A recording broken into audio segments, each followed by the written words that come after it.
22 अप्रैल से गुरु चांडाल योग का निर्माण।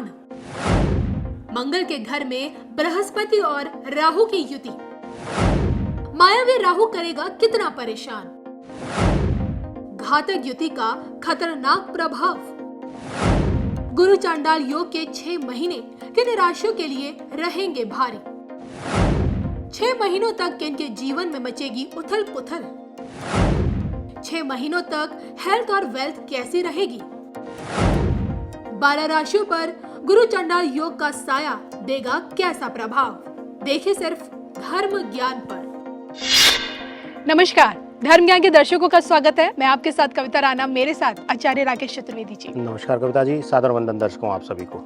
ग्रहों के रहस्यमय दुनिया से आज हम आप लोगों के लिए लेकर आए हैं कि गुरु राहु की युति से बनने वाला महाचंडाल योग इन आने वाले 6 महीनों में कन्या राशि, कन्या लगन वाले लोगों के जीवन को किस तरह से प्रभावित कर सकता है।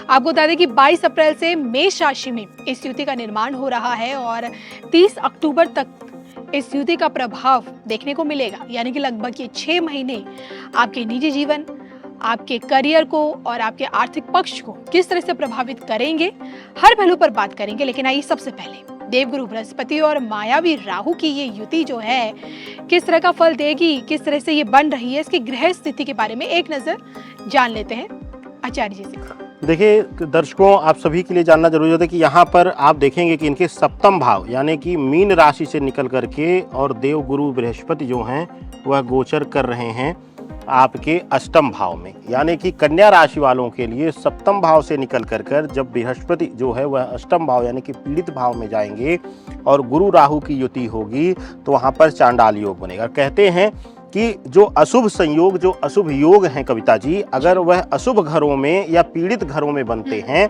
अष्टम भाव को, षष्टम भाव को पीड़ित घर माना जाता है जी। ऐसी जगहों पर जब यह अशुभ संयोग बनते हैं तो वह और ज्यादा प्रभावी हो जाते हैं, उनकी नकारात्मकता और बढ़ जाती है। इस तरीके का प्रभाव देखा गया है ज्योतिष शास्त्र में। शोध के द्वारा लोगों की कुंडलियों पर, लोगों के जीवन पर अध्ययन करके यह प्रभाव युति देखी गई है कविता जी। चलिए, तो आपने इनकी युति के बारे में हमारे दर्शकों को बताया। अब आगे बढ़ते हुए जान लेते। देखिए, देवगुरु बृहस्पति को 5 चीजों का कारक माना जाता है। उन 5 चीजों में से एक चीज होता है आपका स्वास्थ्य। तो सेहत को किस तरह से यहाँ मायावी राहु बिगाड़ भी सकते हैं इन आने वाले 6 महीनों में, आपका जान लेते हैं आचार्य जी से। देखिए, अगर कन्या राशि के जातकों के लिए, कन्या लग्न के लिए अगर गणना किया जाए स्वास्थ्य कारणों से कविता जी, तो जो षष्टम भाव है उसको ज्ञात अज्ञात शत्रु का भाव माना जाता है जी। और अष्टम भाव को अकाल मृत्यु, दुर्घटना इत्यादि या पुनर्जन्म, जिसको हम रीबर्थ करते हैं, रिसर्कल कहते हैं, लाइफ रिसर्कल कहते हैं, उस तरीके से प्रेडिक्शन किया जाता है।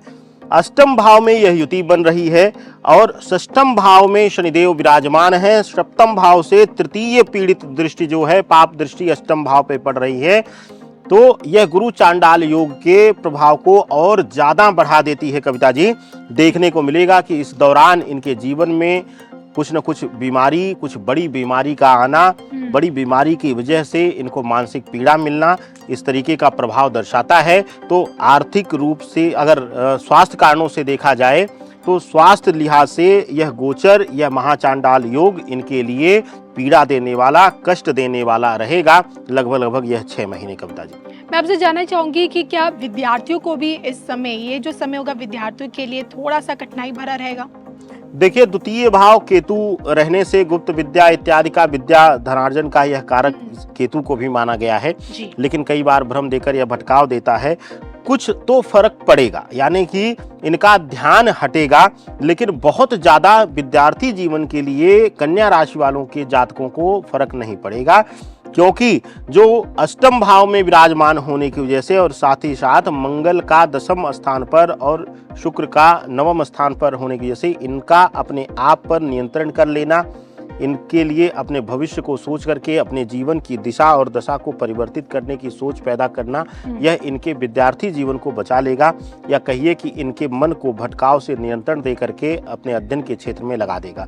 तो विद्यार्थी जीवन के लिए बहुत ज्यादा अशुभ फलदायी नहीं रहने वाला है गोचर। और जो कि देखिए गुरु को संतान पक्ष से भी जोड़ा जाता है। तो यहाँ अगर हम बात करें आपके निजी जीवन को लेकर, तो क्या आपके प्रेम प्रसंग और वैवाहिक जीवन को किस तरह से ये महाचंडाल योग प्रभावित करेगा इन आने वाले 6 महीनों में, ये भी जान लेते हैं।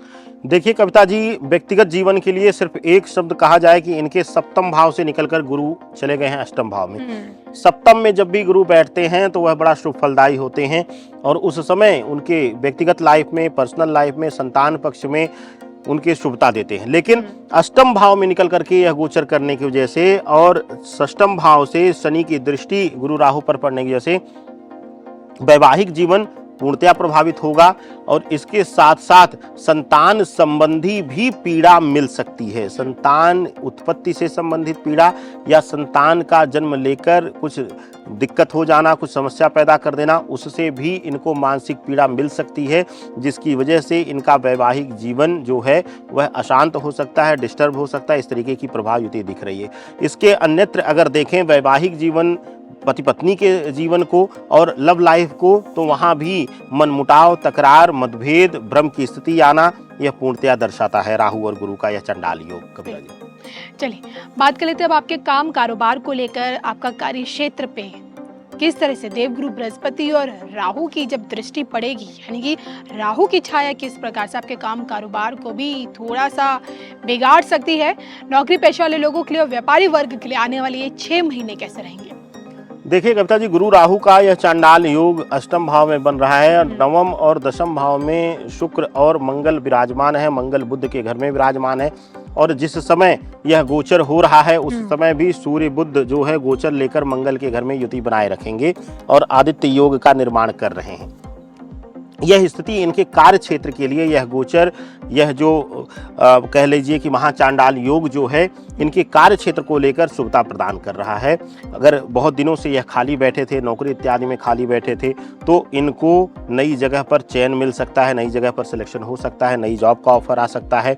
व्यापार में अगर आप हैं तो नए व्यापार की शुरुआत इत्यादि इस गोचर काल में कर सकते हैं, वह शुभ फलदायी है। लेकिन इस बीच इनके जीवन में जो कुछ नकारात्मकता है जिससे इनको बचना है गोचर के प्रभाव से, क्योंकि गुरु राहु अष्टम भाव में बन रहा है, तो इनके आसपास जो है इनकी ईर्ष्या करने वाले, इनके कार्य से ईर्ष्या करने वाले, अगर नौकरी पेशा हैं तो आपके ऑफिस में सहकर्मी, सहयोगी जो हैं वह आपसे ईर्ष्या करेंगे और उस ईर्ष्या में आपको किसी न किसी प्रकार से वह हानि पहुंचाने का प्रयास करेंगे।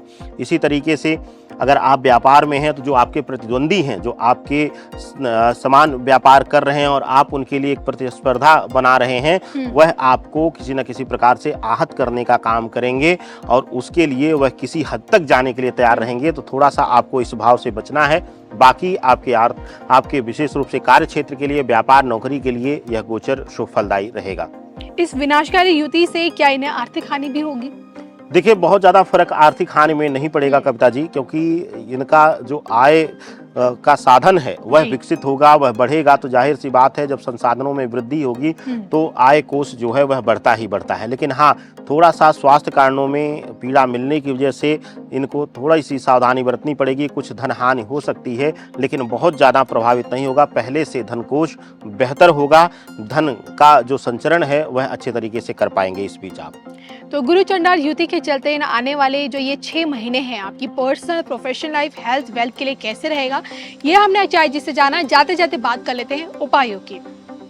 देखिए कविता जी, बुध की प्रधान राशि हैं आप और बहुत प्रिय राशि हैं आप, और आप एक छोटा सा चमत्कारी उपाय कर लीजिएगा शत्रु विनाश के लिए और मानसिक भटकाव के लिए। यह दोनों चीजें आपके लिए जरूरी हैं। करना क्या है, आपको एक कोई भी मिट्टी का पात्र, दिया इत्यादि ले लीजिएगा, उसमें हल्दी का चूर्ण डालिएगा या आप पीस लीजिएगा घर पर साबुत हल्दी ला करके, उसमें थोड़ा सा गंगा जल मिलाइएगा। गंगा जल के साथ उसमें दूर्वा घास 1-2 टुकड़े उसमें डालिएगा और एक सुपारी और जनेऊ जो चढ़ती है श्री गणेश को, यह डाल करके भगवान श्री गणेश को हर बुधवार को विशेष अर्घ दीजिएगा, उनको समर्पित कर दीजिएगा। और आप यह समर्पण रखिए कि हे प्रभु, हे विघ्नहर्ता, हमारे जीवन में जो भी कष्ट हैं उनको दूर करिए। आपके अन्यत्र कोई इस धरा पर विघ्नहर्ता के रूप में नहीं है, तो आप मेरा भी कष्ट हरिए, मुझे भी इन कष्टों से मुक्ति दीजिए। इस भाव से आप यह विशेष अर्घ दीजिएगा और गणेश जी की वंदना करिएगा, आरती करिएगा, आपके जीवन में शुभता आएगी। इसी के साथ हम दोनों को दीजिए इजाजत। नमस्कार।